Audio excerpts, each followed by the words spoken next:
Residential market analysis and highest and best use. Help. Documents. Email instructor. Notes. CH1 market fundamentals, characteristics, and definitions. PG19 inclining and declining periods. Inclining and declining periods. All properties proceed through the different stages of a life cycle. The life cycle theme can be applied to individual properties, communities, government entities, and economic units, neighborhoods, cities, etc., because all will go through the first 3 stages of the cycle. The 4th stage will occur if there is a perceived economic benefit to restoring or renovating property. This principle works in conjunction with the principle of change, but quantifies the rate and character of the change involved. The 4 stages of the life cycle are: growth, inclining demand; stability, stable; decline, loses desirability; revitalization, restoration of deteriorated properties. There is also the interaction between supply and demand for the properties as they pass through their individual life cycles.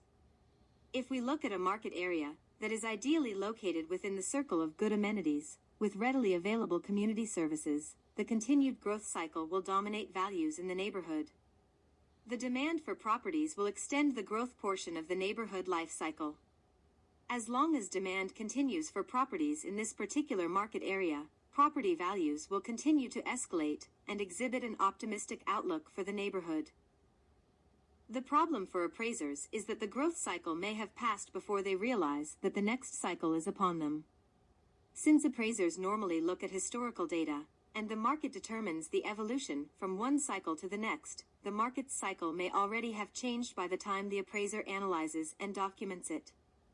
The growth cycle can be elongated by demand for the available services in the particular market area. And it can be curtailed by the loss of demand for the properties in that area.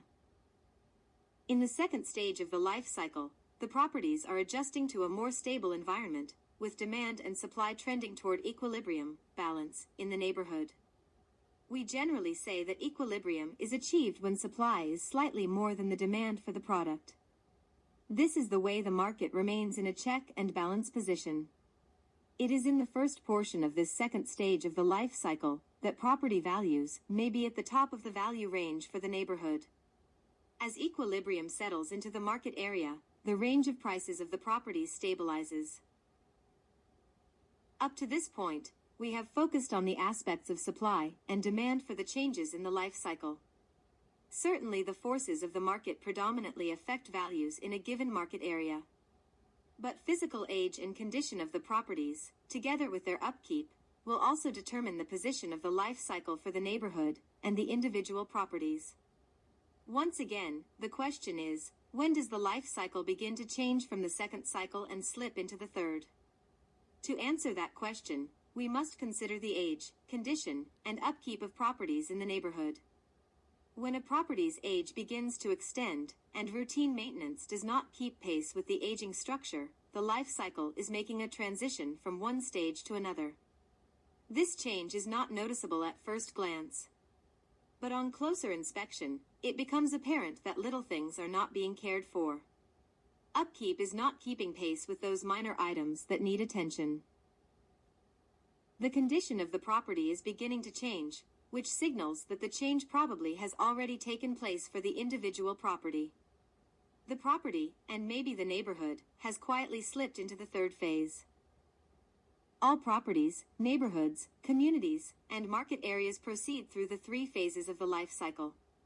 If and when there is an incentive to return this neighborhood to one for which there will be demand, the process of revitalization, also called gentrification, will cause the life cycle to begin anew for the affected market area. This principle is related to the following principles: change, supply and demand, externalities. This process is referred to as integration and disintegration. These principles are also sometimes referred to as inclining and declining periods.